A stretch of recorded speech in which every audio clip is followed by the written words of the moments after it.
Assalamualaikum warahmatullahi wabarakatuh. Perkenalkan, nama saya Puja Morda. Saya mahasiswi semester 2 YIN Nusantara Batanghari, NIM 2020161185.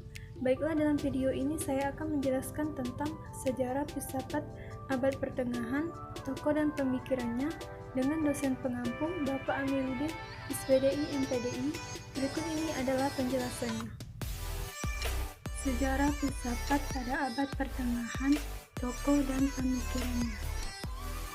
Filsafat abad pertengahan adalah filsafat di era yang dikenal sebagai abad pertengahan, periode sejarah yang membentang dari jatuhnya Kekaisaran Romawi Barat pada abad ke-5 Masehi hingga periode Renaissance pada abad ke-16.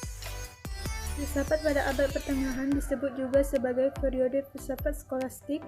Istilah skolastik adalah kata sifat yang berasal dari kata school yang berarti sekolah atau dari kata square yang mempunyai arti yang sama yaitu ajaran atau sekolahan.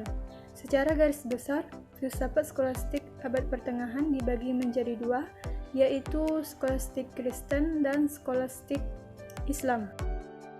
Yang pertama yaitu periode skolastik Kristen. Filsafat pada periode skolastik Kristen adalah filsafat yang banyak dipengaruhi oleh ajaran gereja atau agama Kristen. Tokohnya yang pertama Plotinus tahun 204-274 Masehi, yang kedua Augustinus pada tahun 354-430 Masehi, yang ketiga yaitu Boethius, yang keempat Anselmus tahun 1033-1109 Masehi, yang kelima yaitu Thomas Aquinas tahun 1225-1274 Masehi. Yang kedua adalah periode skolastik Islam. Agama Islam diturunkan di Jazirah Arab.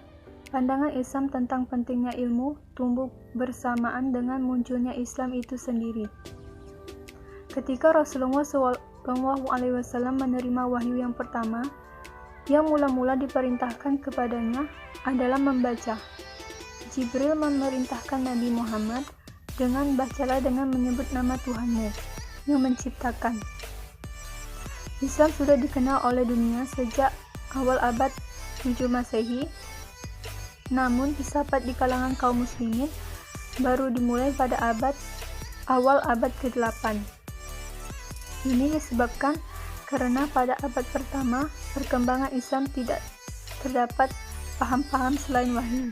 Ciri utama dari skolastik Islam adalah dikajinya kembali pemikiran para filosof klasik seperti Socrates, Plato, terutama Aristoteles. Tokoh-tokoh yang termasuk para ahli pikir Islam yaitu Al-Farabi, Ibnu Sina, Al-Kindi, Ibnu Rashid. Peranan para ahli pikir tersebut yaitu sebagai berikut. Yang pertama, sampai pertengahan abad ke-12, orang-orang barat belum pernah mengenal filsafat Aristoteles, sehingga yang dikenal hanya buku logika Aristoteles. Yang kedua, orang-orang barat itu mengenal Aristoteles berkat tulisan dari para ahli pikir Islam, terutama dari Ibnu Rashid, sehingga Ibnu Rashid dikatakan sebagai guru terbesar para ahli pikir skolastik Latin. Yang ketiga, skolastik Islamlah yang membawakan perkembangan skolastik Latin. Para ahli pikir Islam sebagian menganggap bahwa filsafat Aristoteles benar, Plato dan Al-Quran benar. Mereka mengadakan perpaduan dan sinkretisme antara agama dan filsafat. Periode skolastik dalam sejarah perkembangan dibagi menjadi tiga, yaitu skolastik awal, skolastik keemasan, dan skolastik akhir. Yang pertama yaitu skolastik awal, dimulai dari abad 9-10 Masehi.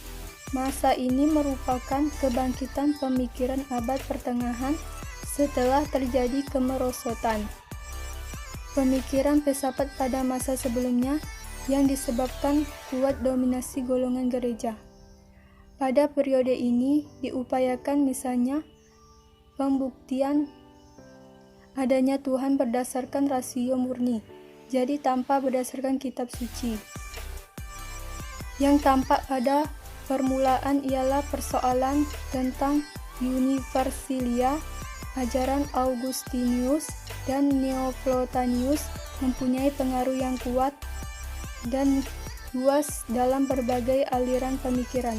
Yang kedua, masa skolastik keemasan pada 1200 sampai 1300 Masehi. Secara umum ada beberapa faktor yang menjadikan masa skolastik mencapai keemasan.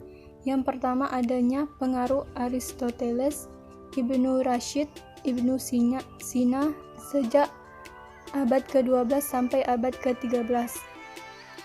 Yang kedua, tahun 1200 Masehi didirikan Universitas Alma Mater di Prancis. Yang ketiga, berdirinya ordo-ordo. Ordo-ordo inilah yang muncul karena banyaknya perhatian orang terhadap ilmu pengetahuan.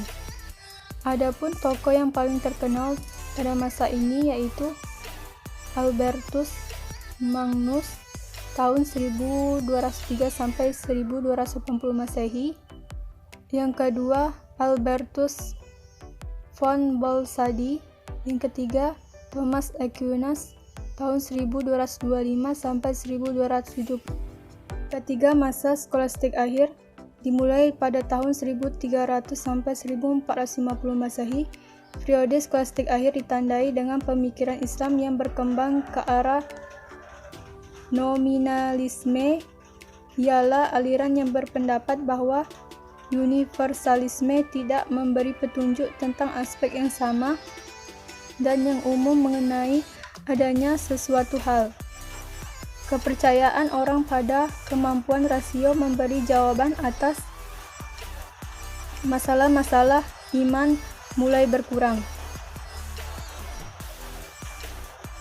Ada semacam keyakinan bahwa iman dan pengetahuan tidak dapat disatukan. Rasio tidak dapat mempertanggungjawabkan ajaran gereja, hanya iman yang dapat menerimanya.